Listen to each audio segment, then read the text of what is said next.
a powerful video. I don't know if any of you have ever seen this. When Matt, our producer, showed it to me, it was the first time I had ever seen this video. This video is almost 40 years old. It was made in the late 1970s. It is a CBS interview with the late Mike Wallace, father of Chris Wallace. All right? And Mike Wallace is Jewish. Chris Wallace is Jewish. I'm just setting the record straight. But this was a CBS interview with the Shah of Iran, who was in power at that time. And he made some comments about the power of Israel in America. This is, again, the 1970s. Jimmy Carter was in the White House. Watch this video. It is shocking. It's an eye-opener. You think the Jewish lobby in the United States is too powerful for the interests of Israel? I think so. Sometimes they are disserving the interests of Israel because they're pushing around too many people. Why would the President of the United States pay attention to that lobby? They are strong. Strong in what sense? They are controlling many things. Controlling what? Newspapers,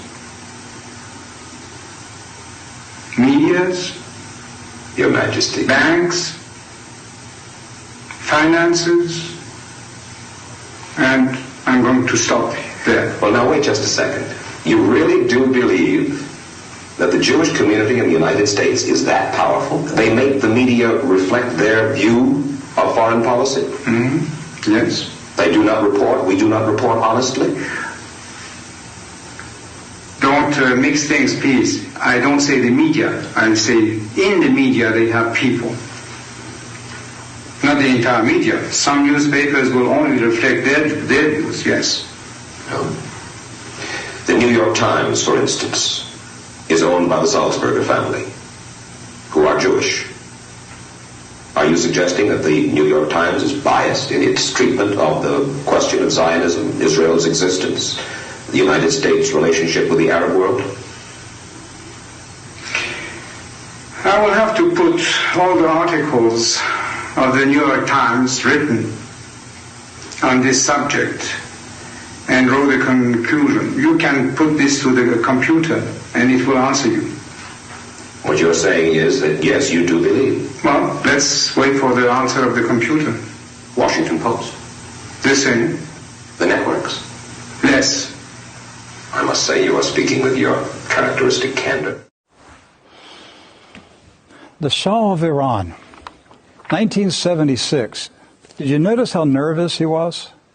On CBS News, he was nervous because of what he was saying. What happened to the Shah of Iran? 1979, he was removed. The revolution. What happens when you challenge the regime? They have a revolution. That's what we've been talking about. You go up against the system, you have a revolution. So Iran had a revolution. They had the revolution because of that interview on CBS News. They made a decision. He's got to go. He challenged us. He dared to out us. I'm going to tell you what's going on right now. Now, I'm directing this to YouTube because my staff just notified me while that video was playing that YouTube is suppressing our feed right now. We've been dealing with problems with YouTube recently, and they're shadow banning us right now. We typically have 1,000 people watching the live feed. Right now we have 12. Okay. Typically we'll have anywhere from 8 to 15, 20,000 people who will watch the video on YouTube after it's posted for a video on demand. We'll see tomorrow what the numbers are. But right now, they are suppressing True News. Who owns YouTube?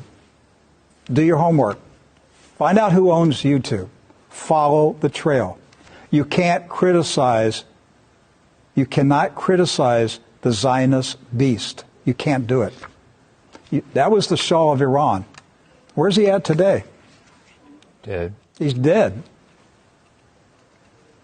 And he lost power in less than 3 years after that interview. Yes. And now they're shutting down free speech in America. Soon they will control artificial intelligence.